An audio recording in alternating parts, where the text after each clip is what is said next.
Are we live?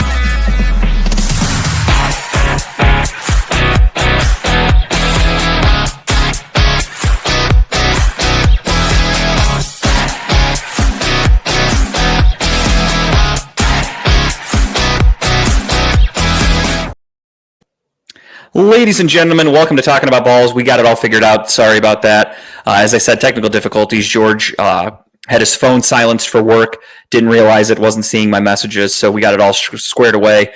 Thank you for those of you that were tuning in on Facebook Live, but we are now officially live through our normal thing here, so we are doing it live.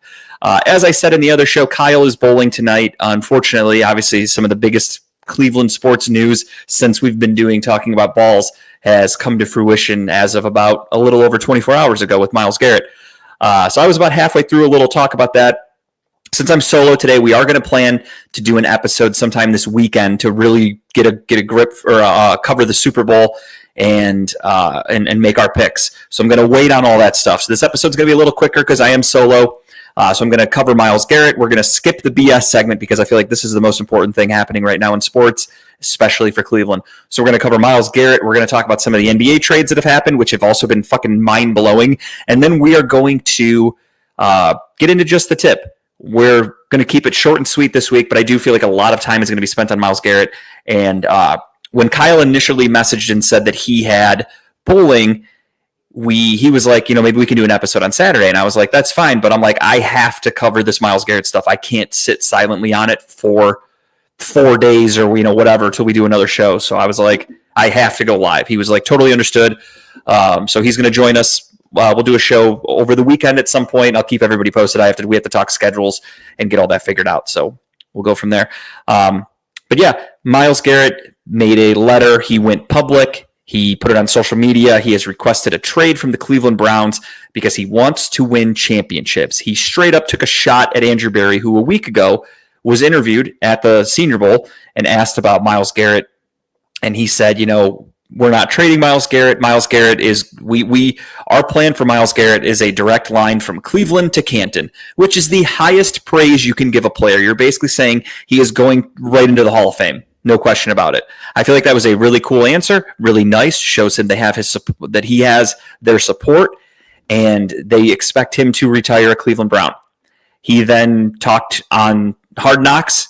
There was an interview, and he said, we sat down, we're all good. I think we're a lot closer than anybody realizes.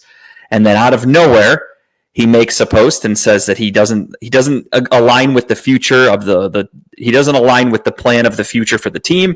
He publicly requested a trade, called out Andrew Berry and said his goal has never been to go from Cleveland to Canton. It's Super Bowls. And right now he doesn't feel like he's in a position to get Super Bowls. So with that being said, we're going to talk about what I was talking about on the Facebook Live stream. Let me take a sip here really quick. Just got back from Costco. All right. Myles Garrett was the number 1 overall pick in the 2017 draft. I think it was 17. He came to Cleveland, number 1 overall pick, stud, Texas A&M, stud. We then go 0-16. Okay, growing pains. We draft Baker. Everything's starting to look a little bit better. Make the playoffs 2020. I take that back. Let's go back. Let's backtrack a little bit. He hits Mason Rudolph in the head with a helmet. Gets suspended for half a season. Browns fans support the fuck out of him. Browns fans defend him tooth and nail. Everybody will always say Mason Rudolph said something racist. That's why Myles Garrett did that.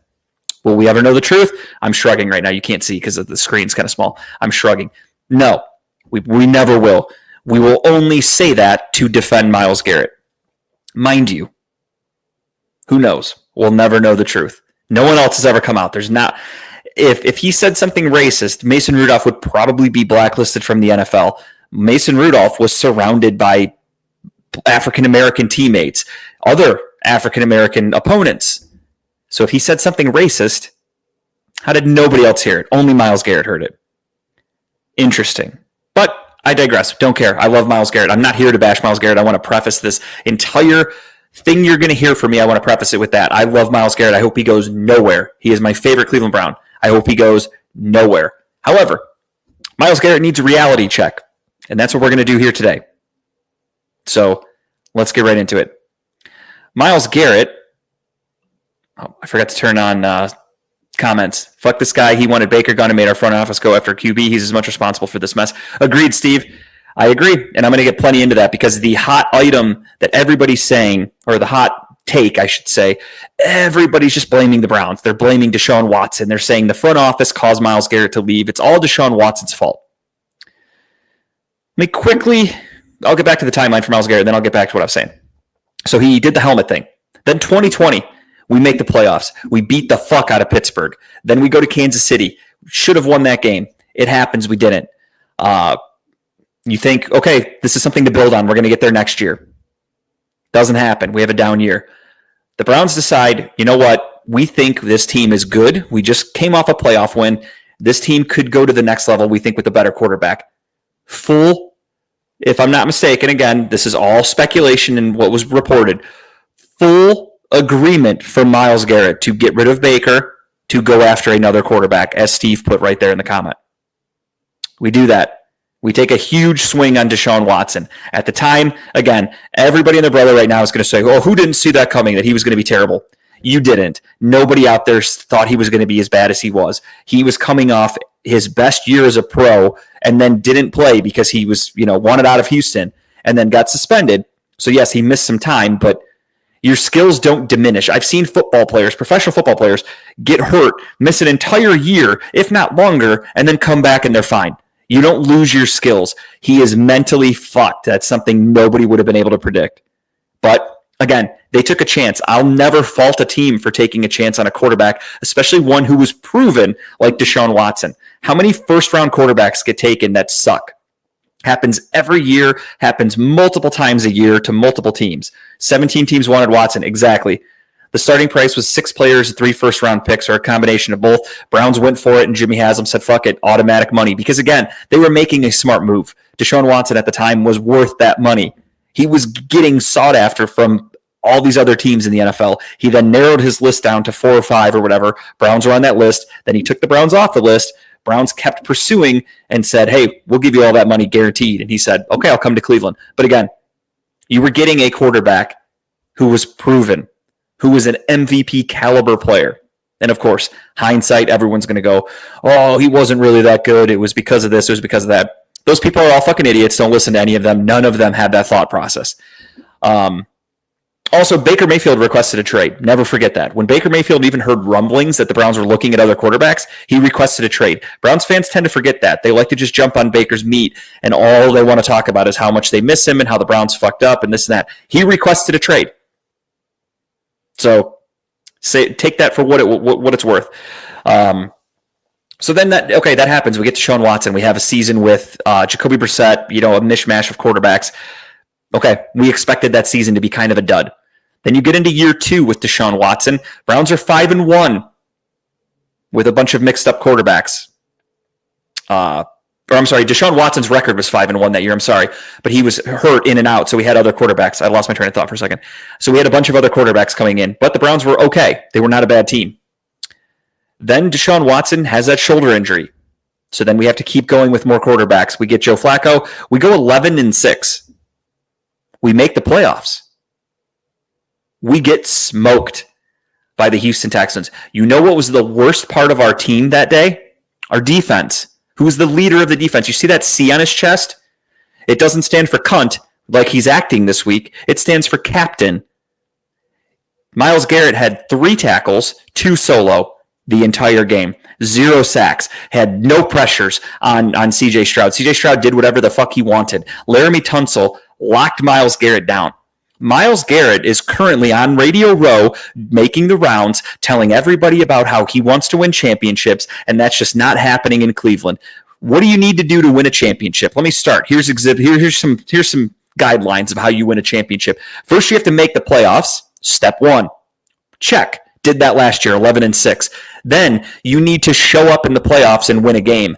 No check. That's a big X. That's an X because Myles, I'm not blaming him only, but Myles Garrett had a fucking shitty game. And you know what I did after that game? I defended him to everybody. I had all my anti-Browns fans friends coming at me, and they're telling me, well, I thought this guy was Defensive Player of the Year. What the fuck? Was he even playing against the Texans? And I said, he's got a bad shoulder. You know, he got hurt. Look at it. Look at the last 6 weeks of the season. He didn't show up. He was hurt. Everyone defended him. We love Myles Garrett. He wins Defensive Player of the Year. He loves it. He's out there this year. What is he doing? He's pumping his chest and he's telling everybody, I'm the best defensive player in the league, blah, blah, blah. But mind you, this week, what's he doing? He's on Radio Row shitting on the Browns, saying they didn't get him in a position to win a championship. Yes, they did. You were 11-6 and you were in a fucking playoff game. Then he said he doesn't care about these accolades and awards. He just wants championships. Then why did you make it known on public TV after the Pittsburgh game, the snow game? You told everybody that's why I won Defensive Player of the Year. I'm the best defensive player in the league, blah, blah. Why did you puff your chest and say you're the best player? If you don't care about that stuff, you only care about championships, but yet you went on TV to gloat about yourself and brag about yourself. But you don't care. Oh, and I forgot one step in the timeline too. My apologies. Totally forgot. Remember when he got in that horrible accident and missed time and was hurt? Nobody wants to bring that up either. That's your captain who's out driving like a fucking idiot, getting in a car accident, hurting himself, hurting the team then because he's not healthy enough to play. And we all forgave him. We forgive you, Myles. It's fine. Do whatever you want. But no, this team didn't do enough for you, Myles. They didn't put you in a position to win. They got you to the playoffs twice in 5 years, which again, Browns fans all over the internet are just blaming Andrew Berry for this. They're saying it's Andrew Berry and Deshaun Watson's fault that Myles Garrett's gone. We went to the playoffs since Andrew Berry's been here twice in 5 years. That's 40% for those of you keeping score at home. For the Browns, that's fucking incredible because I was born in 1989, didn't start watching the Browns until 99 when they came back, and we made the playoffs once. And when we lost to Pittsburgh, I sat up all night, damn near crying. I was questioning God. That's when I realized there's no such thing as God. That life is just horrible and you're here for pain. I was so sad and devastated. And this was 2003? I was 13, 14 years old when that happened. I was crushed. I was devastated. And guess what? That was the only playoff appearance I got to see in my life until the 2020 season with Myles Garrett. And then I got to see it all over again in the 2023-24 season with Myles Garrett. Twice in 5 years, a team led by Kevin Stefanski and Andrew Berry, and unfortunately Paul DePodesta, has taken this team to the playoffs. Twice in 5 years compared to once in 20. But we're going to sit here and say Andrew Berry ruined this team. Now, so that's my defense of Andrew Berry. Myles Garrett is claiming they are not putting him in a position to win Super Bowls. All they've done, I was born in 89, George. Didn't get to watch that. I had no idea what football was. I was a little young then. Wasn't even conceived. So then Myles Garrett is, again, running his mouth on Radio Row today and talking about how the Browns' plans for the future aren't aligned with him, blah, blah. But he kind of snuck in a little thing where he said, if they trade me, or something like that. He said something. Yeah. Steve, you know my stance on Paul DePodesta. That guy, so far, they have not announced that he has any type of contract with the team, and that's why I really, really, really am hopeful that they're finally going to give Andrew Berry, with the number 2 overall pick and a full complement of draft picks, they're going to give him his own draft. No interference from Paul DePodesta. I would love that. I think Andrew Berry is a genius. I really do think Andrew Berry has a huge part in building what the Eagles had. He was an executive with the Eagles, and I know, he hasn't been there in 5 years or whatever, but he was a big part of helping put players on that roster who are still very impactful today. And they were in the Super Bowl a couple years ago because of players that Andrew Berry helped them acquire. So Andrew Berry is a smart guy.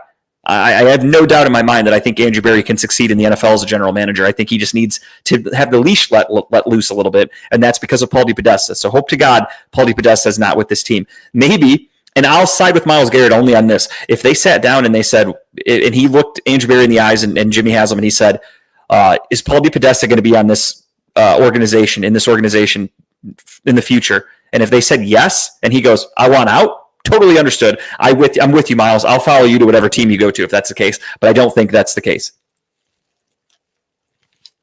Now, Myles Garrett has done a lot of dumb shit since he's been on the team. Browns fans have stood by him.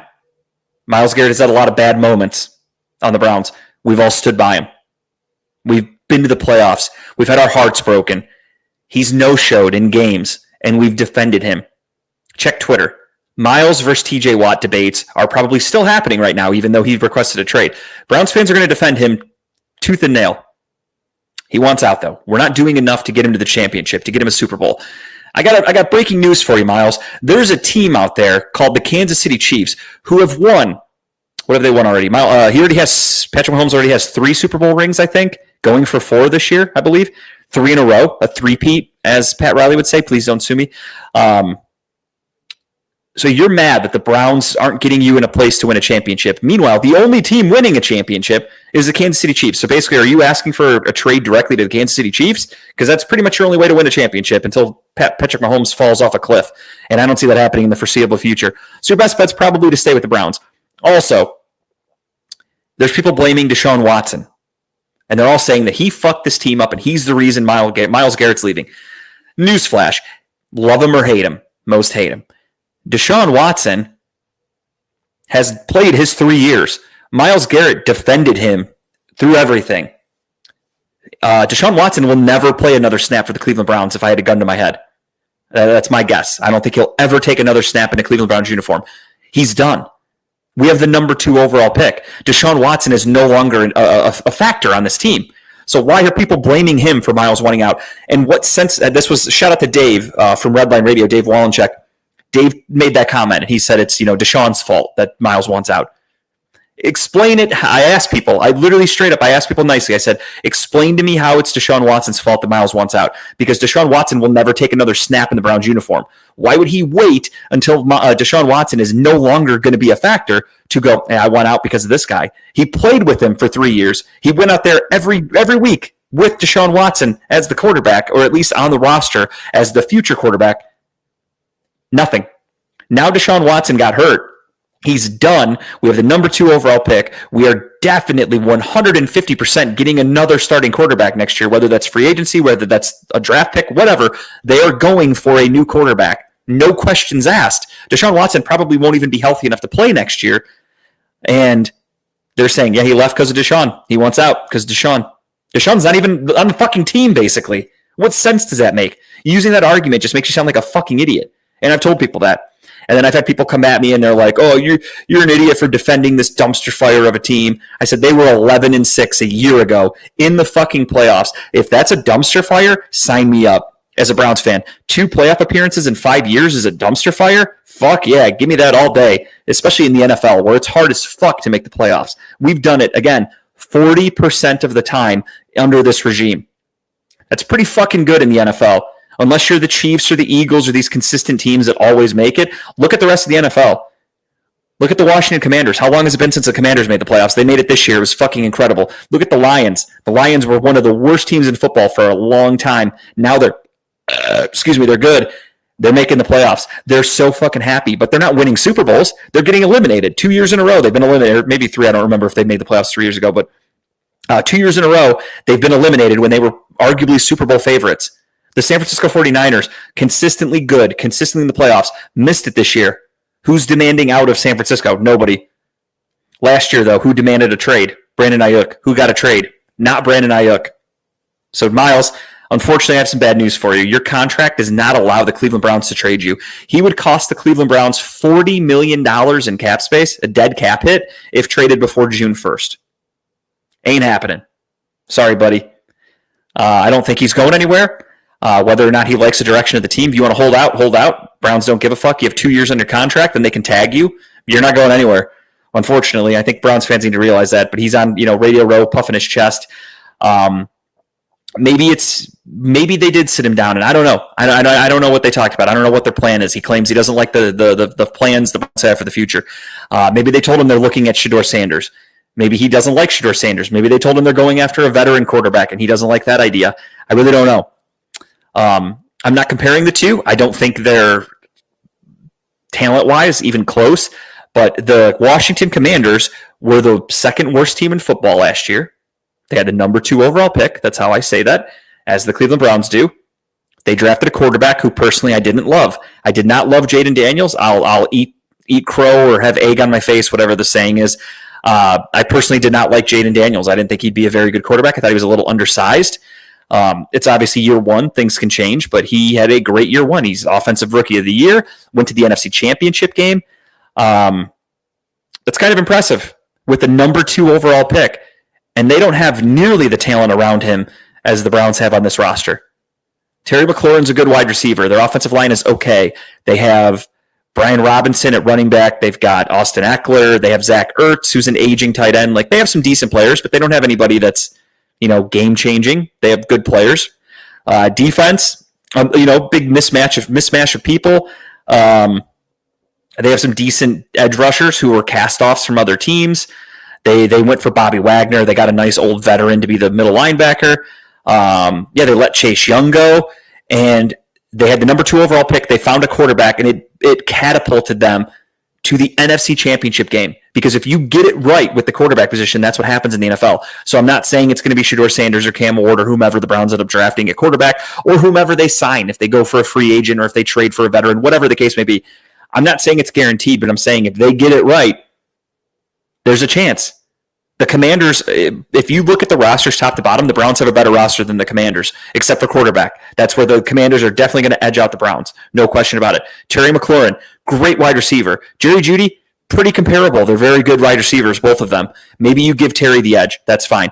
Tight end, David Njoku or Zach Ertz. I'm taking David Njoku over Zach Ertz, especially at this age and stage of their careers. Offensive line, across the board, no question about it, it's the Browns. Defensive line, more than likely the Browns are giving the edge there just solely because of Myles Garrett. Without him, obviously, it's a toss-up. Linebackers, I'll give it to them. Secondary, give me the Browns. Browns are the better team. The Commanders, though, went to the NFC Championship game because they got it right at quarterback. If the Browns can do that, you're there. Myles Garrett's worried about the future and doesn't like the plans. If you hit the quarterback this year, you could fucking be a Super Bowl contender. Last year, and before Deshaun Watson was awful, everybody and their brother had the Browns as a favorite to come out of the AFC. They loved them. They were the America's team. Even the Browns fans, we all thought the Browns are going to be really fucking good this year. We are a legit Super Bowl contender. It didn't happen because Deshaun Watson was terrible. You're only as good as your quarterback. So, we have the number 2 overall pick. Let's fix it. Why run away? And Myles, you're 29 years old. The NFL stands for not for long, and you're not getting any younger, dude. However, if the Browns get a package that blows them away and they get rid of him, it makes sense. Again, he's going to be 30 next season. I think his birthday's in December, so he'll turn 30 in December of 2025. So in the NFL, that's not young. I'm just being honest. He's not going to get better as he gets older. Eventually, your speed starts to decline a little bit. Your strength starts to decline a little bit, and that's what happens. Age catches up to you in the NFL, especially at his position. Look at other guys. Khalil Mack has been able to stay pretty consistent, but there's a lot of edge rushers who, as they got older, they disappeared. Von Miller, for instance, used to be a dominant edge rusher. Not so much anymore. He's old. He relied too much on his feet, his speed. You get older, you lose that. Myles Garrett, he's both. He's a power rusher and a speed rusher. That's going to go away after a while, unfortunately. One thing that's irritating that he's making sure to say on Radio Row, and again, this is a whole thing that I don't really understand. He is a fan favorite. Everybody and their fucking brother loves him. Everybody loves Myles Garrett in Cleveland. Now, what does that mean for Myles Garrett? He goes on Radio Row and he starts bashing the Browns. Don't really understand that. Or not even bashing the Browns. I take that back. He kind of is. But what he's really doing that's upsetting is he's explaining how he talked with LeBron James to get some advice on how to handle this whole situation. You're just going to piss Cleveland fans off. One of the things they fucking hate was when LeBron James went on ESPN and announced his decision. And Myles Garrett's going, yeah, I talked to LeBron about basically how to get the fuck out of Cleveland, how to handle it.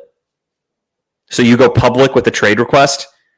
My understanding is that he did go to the Browns first, and the Browns basically said, no, we're not trading you. So now he thinks, okay, my next move in this game of chess is to go public because they have to trade me then, right? No. Andrew Berry, they've already talked to Browns people, insiders, and the Browns have come out and said, we didn't change our stance. We're not even fielding calls for him. He's not going anywhere. So again, I think they're going to call his bluff. He's under contract for 2 years. You don't want to play? You want to waste 2 years of your NFL career and not make money? Okay, sit out, motherfucker. Sit out.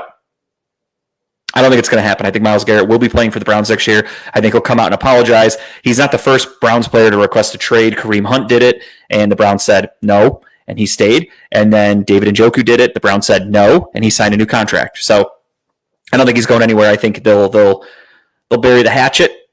I think just because it makes sense. Financially speaking, they can't afford to get rid of him, so that's why I don't think he's going anywhere. But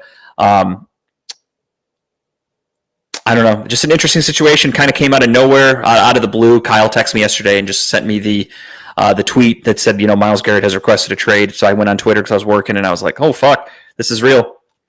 And it took a while to digest. I didn't know what to do. But again, some of the statements that he made are just really rubbing me the wrong way because he's a bullshitter. Again, the Browns aren't putting him in a position to win a championship. What's a position to win a championship? Maybe going 11-6 and making the playoffs. I think that's a pretty good position to win a championship.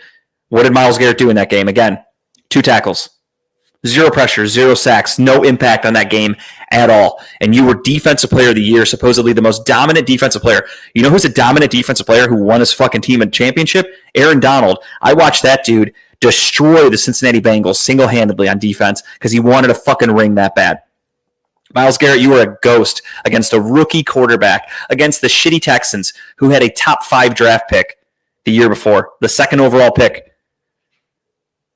And what did you do about it? You pissed down your leg. You did nothing.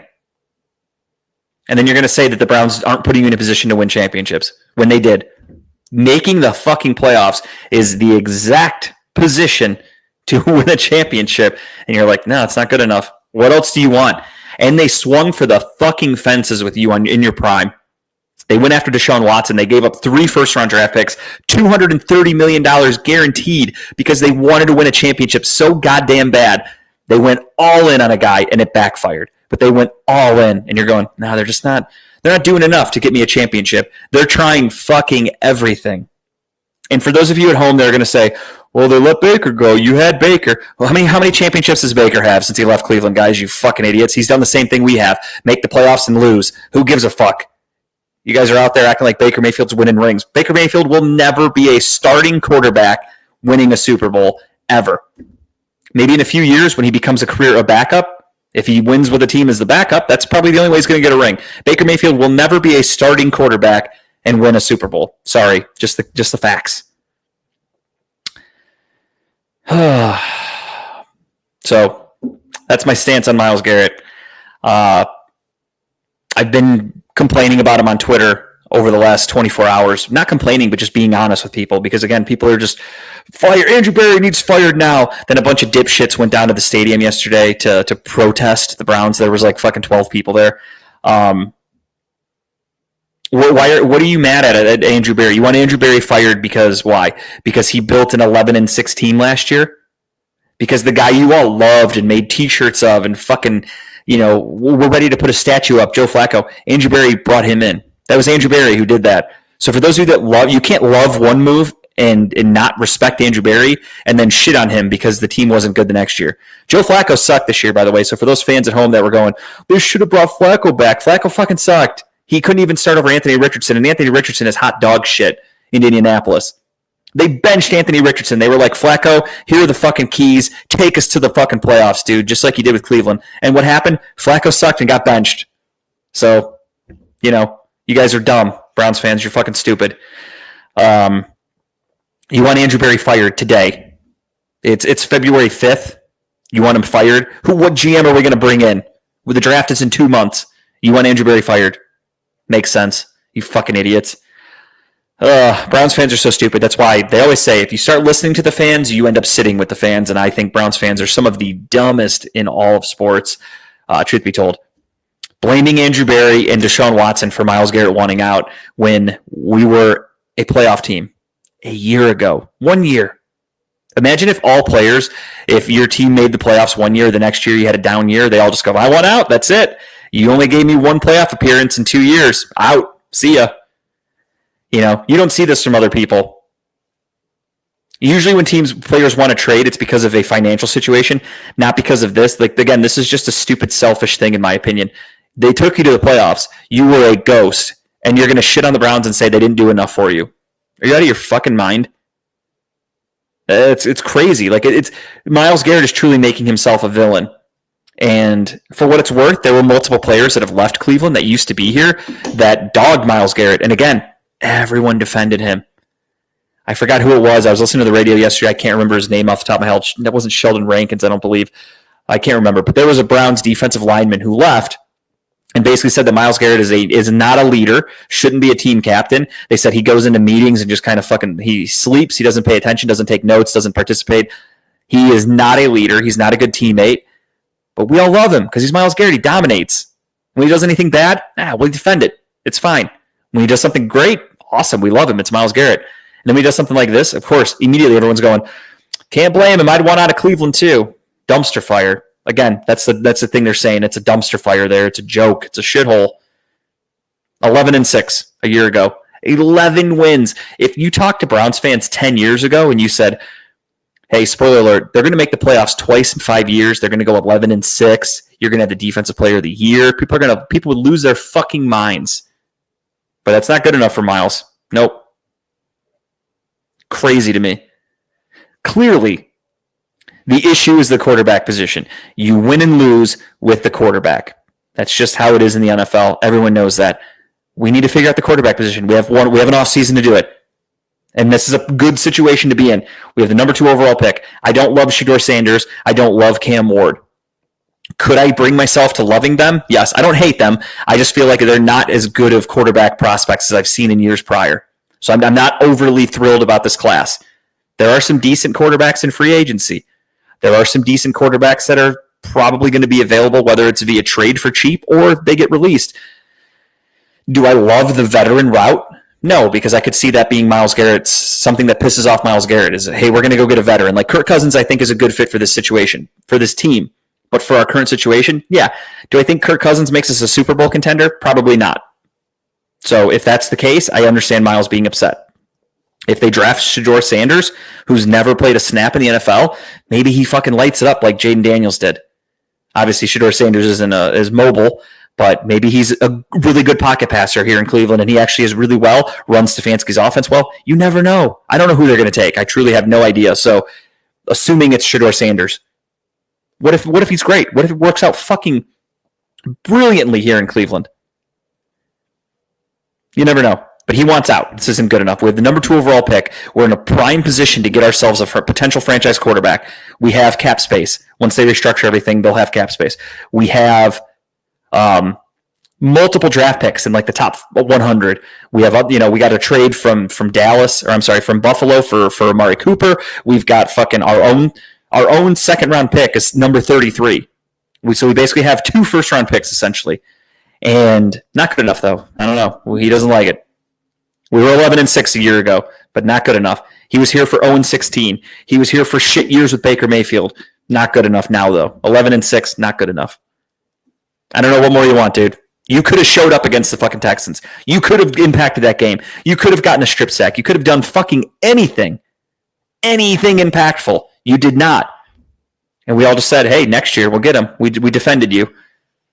But now we have one bad year and you want to skip town on the city of Cleveland that fucking brought you into the league, that defended you, that gave you the career that you have, that treats you like a fucking god here in Cleveland. And you're like, nah, I want out. See ya. Well, newsflash, Myles. Your contract is damn near untradeable, for starters. Secondly, trading you to a contender really doesn't give the Browns much in draft picks because it'll be late draft picks. So maybe we look at teams that aren't really contenders and have fun. I know it's easier said than done because I don't think teams would do it. But, if you got a call from the Carolina Panthers or the fucking Raiders, or not the Raiders, but like, because I don't think they could afford him because they have fucking Crosby and Christian Wilkins on the defensive line. But whomever, you get my gist. If a really shitty team came calling and said, "Hey, we'll take Miles off your hands for some 3 first round draft picks, 2 first round draft picks, whatever," okay, I do it. See ya. Go suck on this team, you fucker.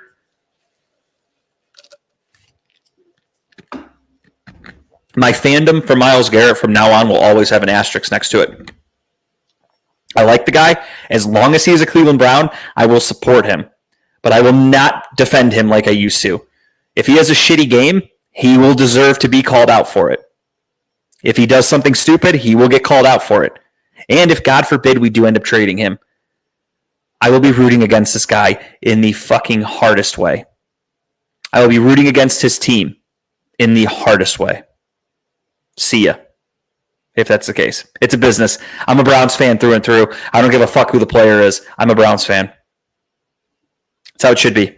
I root for the name on the front, not the name on the back. That's how it's always been. So we'll see what happens with Myles. He wants out. Don't think they will, though. So he has a lot of fucking crow to eat and a lot of apologizing to do.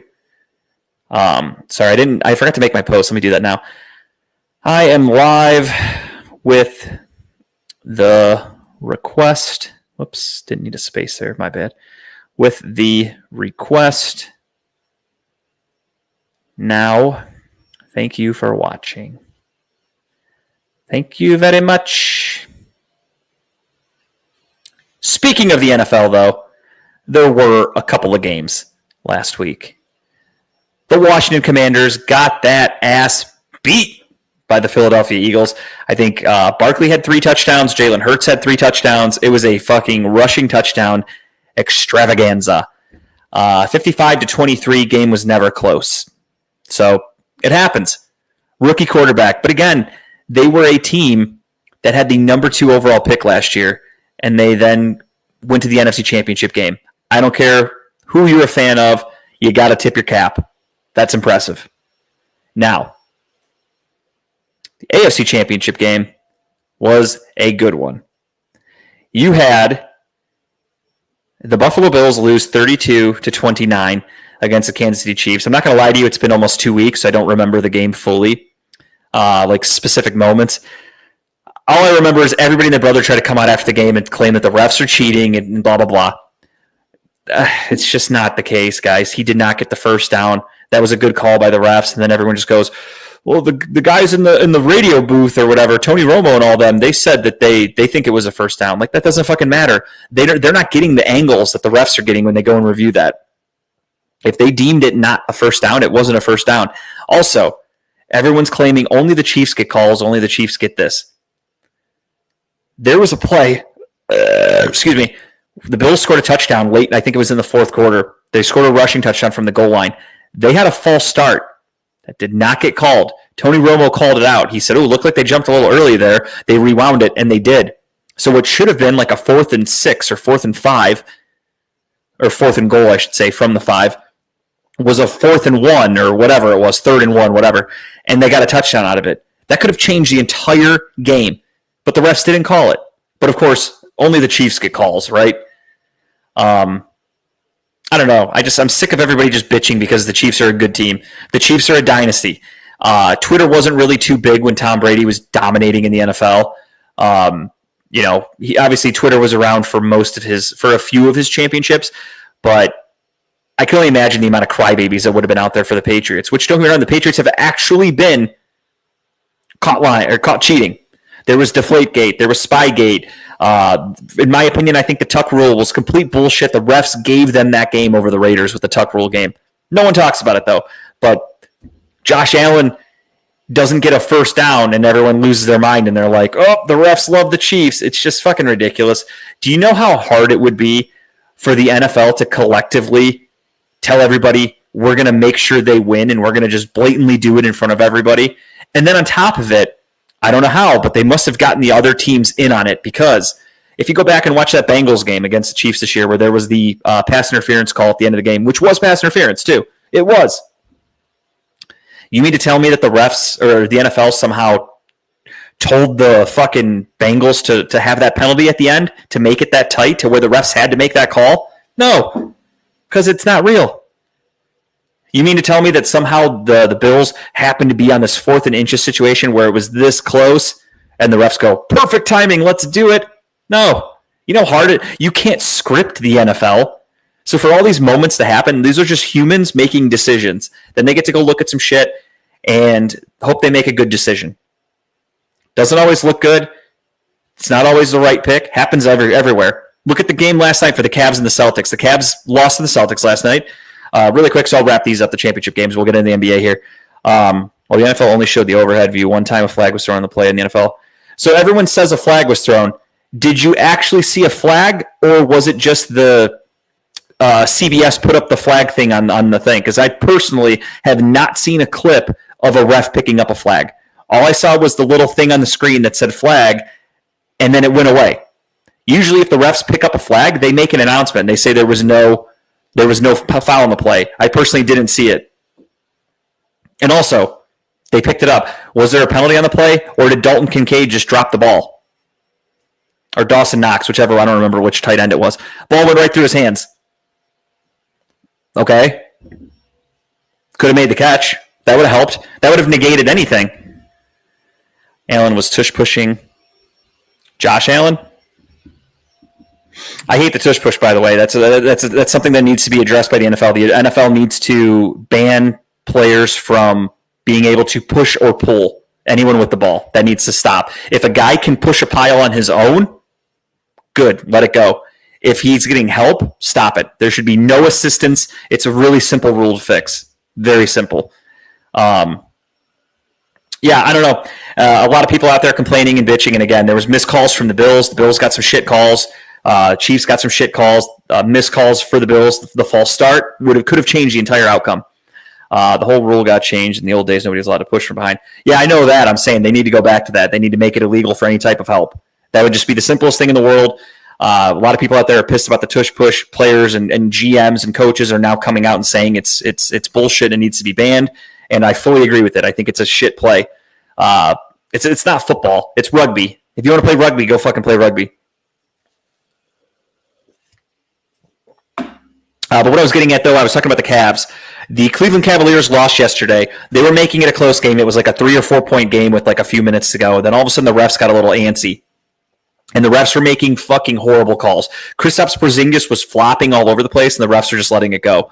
And it is what it is. Not much you can do.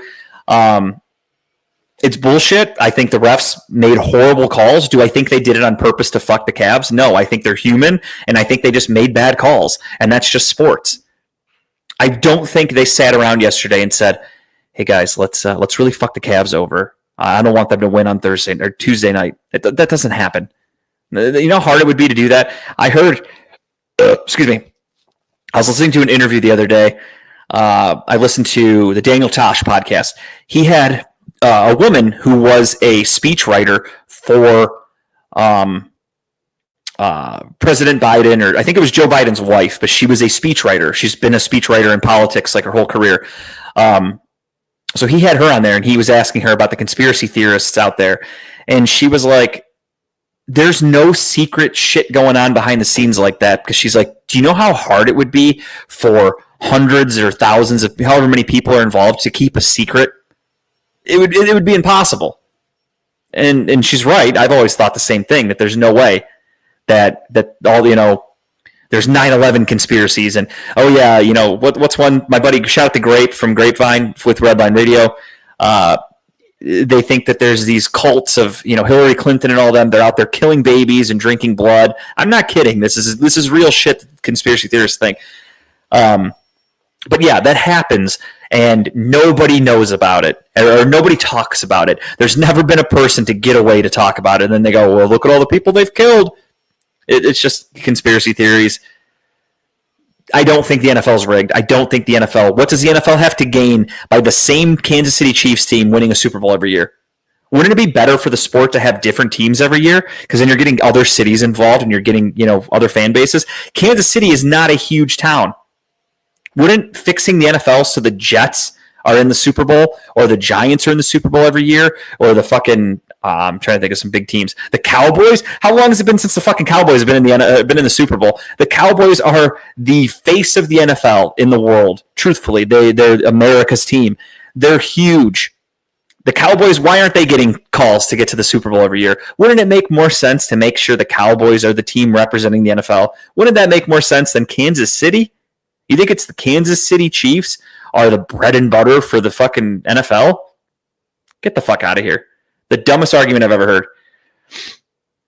But yeah, so the Cavs lost last night to the Boston Celtics, and ugly game. They started off, they had 15 points in the first quarter. Unacceptable. I mean, that's the bottom line right there. Unacceptable. You can't have a 15-point quarter against the Boston Celtics. They did the same thing against the Oklahoma City Thunder a couple weeks ago. Came out in the first quarter flat. They had less than 20 points. They might have even had 15 in that one as well.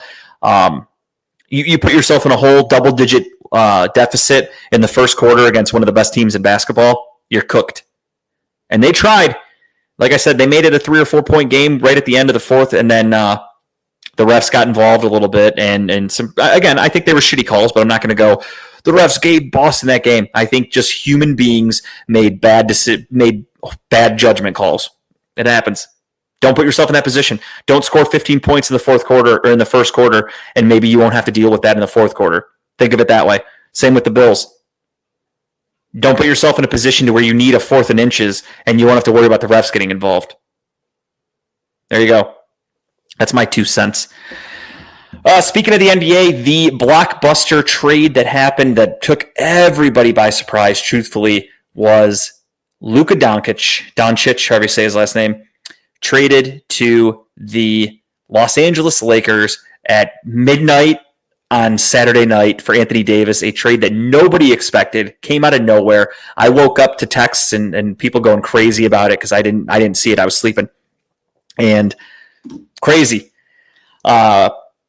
Lakers fleeced them, in my opinion. I think Dallas set themselves up for a pretty good couple of years because you have an aging Kyrie Irving. Kyrie Irving's not getting any younger. You have an aging Anthony Davis who's not getting any younger, not getting any healthier. Both of those guys struggle to stay healthy. Meanwhile, the Lakers get Luka. Also has some injury issues. Might have some, what's the word I'm looking for? Some fitness issues, we'll say. He struggles with his weight, allegedly. He's looked like he came into camp a little overweight a couple times in Dallas. But I saw a great quote. I think it was from Charles Barkley, I think. Maybe it was Shaq. Don't remember who. One of them said, if you're considered overweight and you're putting up 30, 10, and 10 a night in the NBA, then that's the kind of shape I want to be in. And he's got a really fucking good point because it's pretty damn good that you can come into a league and dominate and people are going, he's so out of shape. That's like Jokic. Jokic doesn't look like he's in shape, but what does he do? He does 25, 10, and 10 a night. Pretty fucking good. I think I'll take that. Then, the most fit guy in the world, like that does anything for my fucking team.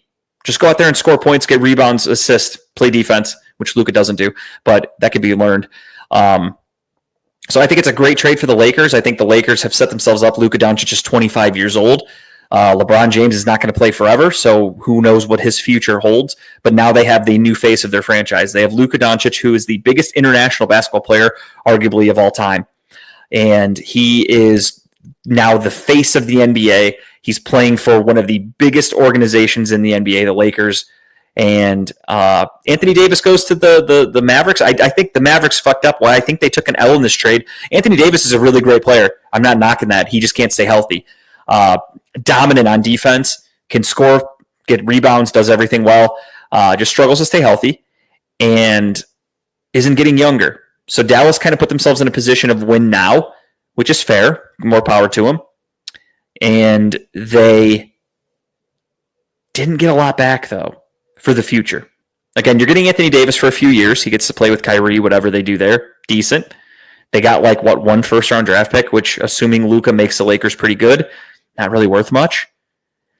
I feel like they could have gotten, not bullshitting, 5 first-round draft picks, multiple players, better player. Like Anthony Davis is a really good player, and they got Max Christie, who's actually a pretty good defensive player and brings a lot of energy.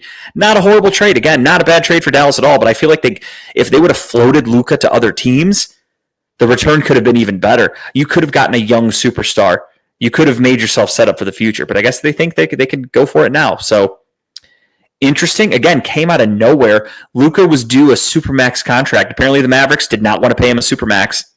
And by getting traded, it cost him $116 million. It doesn't cost him, but he's missing out on $116 million because he's not eligible for a supermax anymore. So, I mean, he doesn't care. He'll make all that money back and more with endorsements now that he plays in LA. He's going to be in fucking movies, TV shows. He's going to be the fucking poster child for the NBA and especially for international basketball. And more power to him. He earned it. I think Luka's a great player. I was so happy that they made the finals last year. I was really pulling for Dallas. I hate Boston, obviously. And now Luka gets to go play with LeBron James, who allegedly those two have wanted to play together forever, especially LeBron wanting to play with Luka. And so that's cool for them. And then on the flip side, there were some other trades in the NBA. Like today, there was one we'll talk about. But De'Aaron Fox got traded from the Sacramento Kings to the San Antonio Spurs. Zach LaVine got traded from the Bulls to the Kings. It was a 3-team deal. And then I forgot who else got dealt from San Antonio, but kind of irrelevant. Chris Middleton got traded for Kyle Kuzma today and some other players, nobody really too important. So there's some moving and some wheeling and dealing. There were a couple guys who were ruled out today last minute. Kevin Durant's name has been thrown out a lot in trade scenarios, and he has rejected a few. But then all of a sudden today, Kevin Durant out with an ankle injury. The telltale sign, especially for the NBA or the NFL or the Major League Baseball trade deadline, is right before the deadline. If a guy gets pulled at the last minute, it kind of makes you think, okay, that a team called and said, we're trading for him. Do not play him tonight, because if he gets hurt, obviously the deal's fucked. So is there a deal in place for Kevin Durant that gets announced after the game tonight? We will see. But the trade deadline is tomorrow at 3 p.m., 4 p.m., whatever. I forgot what time, but something like that. Do I think the Cavs make a move? I think they have to. Easier said than done, though. The Cavs don't have a lot to work with. The Cavs are strapped cash-wise. They don't have a lot of first-round draft picks to trade, and they don't want to gut this team. They're in a position where, sure, they could get a good player. Like the names being floated around right now for the Cavaliers, DeAndre Hunter would be great. He'd be an instant number 3 starter for us from Atlanta. What's he going to cost? He's going to cost you Karis LeVert, who's on an expiring contract, so whatever. Thank you, Karis. You were fun while you played here, but I can live without him. Might cost you Jalen Tyson, who's kind of turning into a nice young player. Might cost you some draft picks.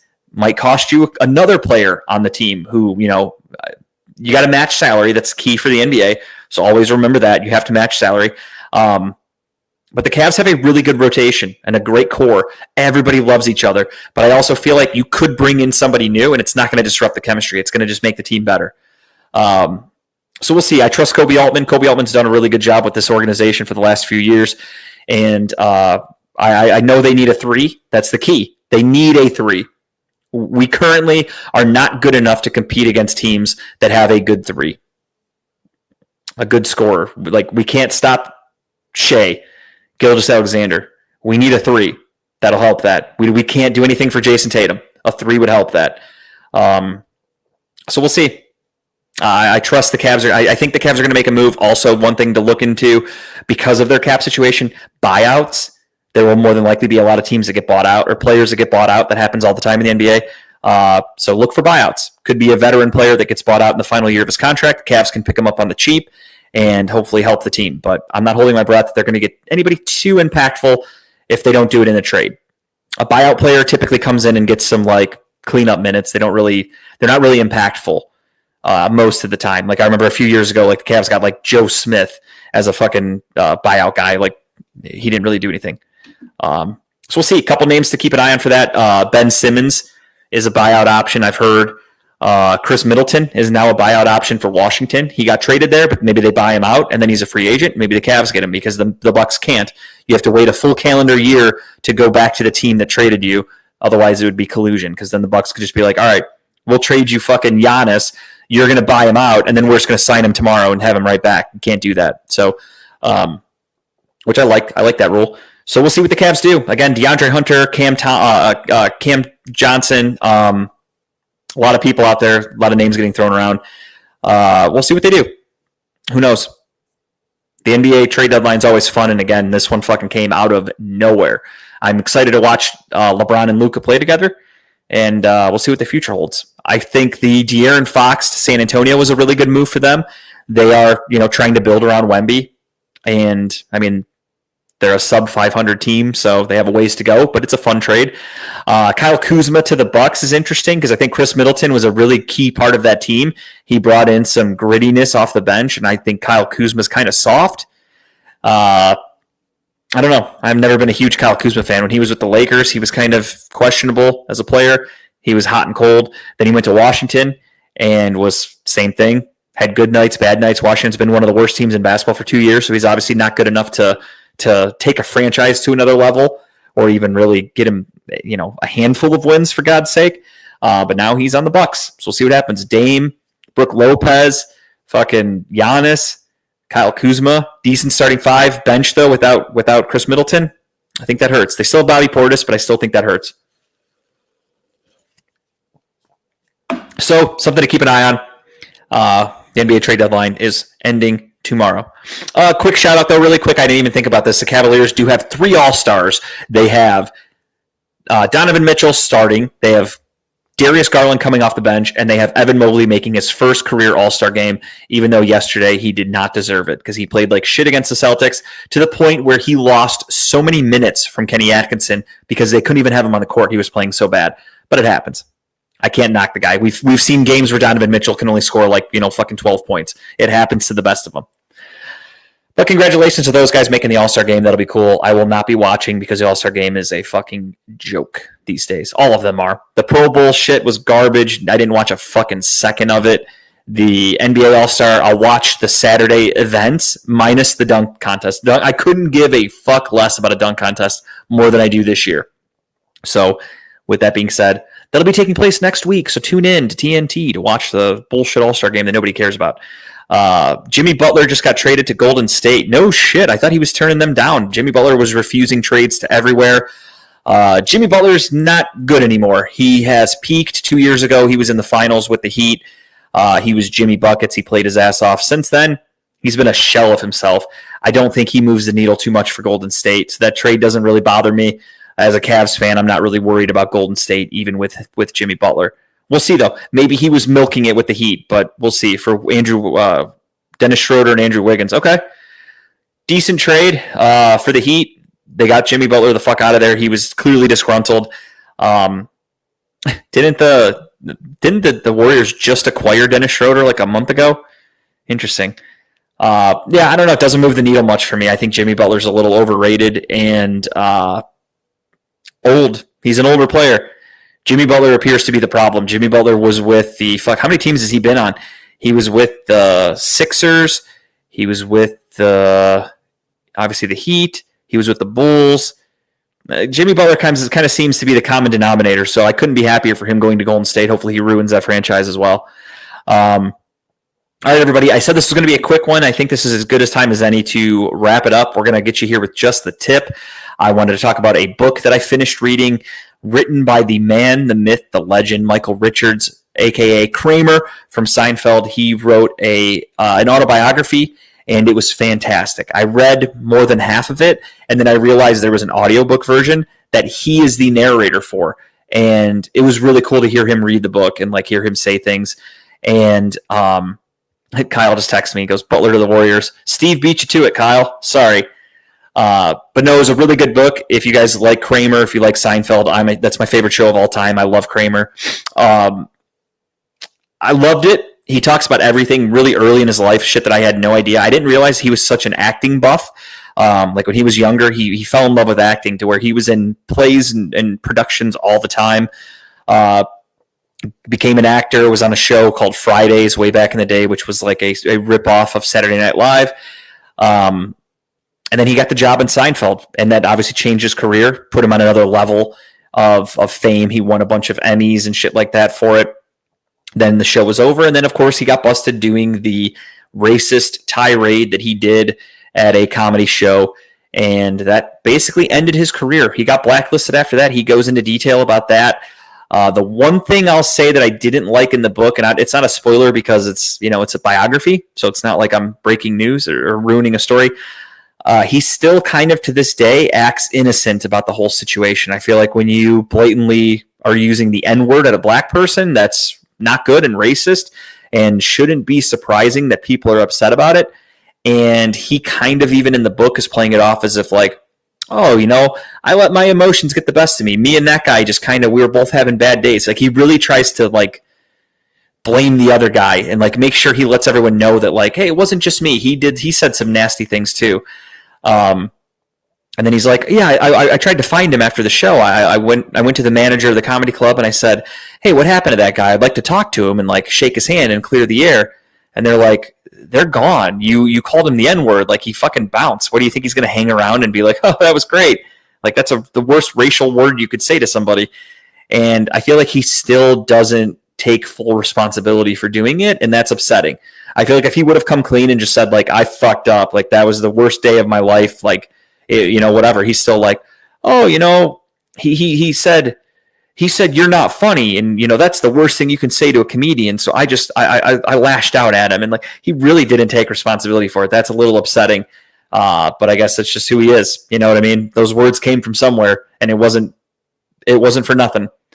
But other than that, it was a really fucking good book. It was really cool to read about him talking about making Seinfeld and behind the scenes stuff about Jerry when they were making the show and trips they took as a crew and how close they were and how awesome Larry David is. There's a lot of Larry David stuff in there.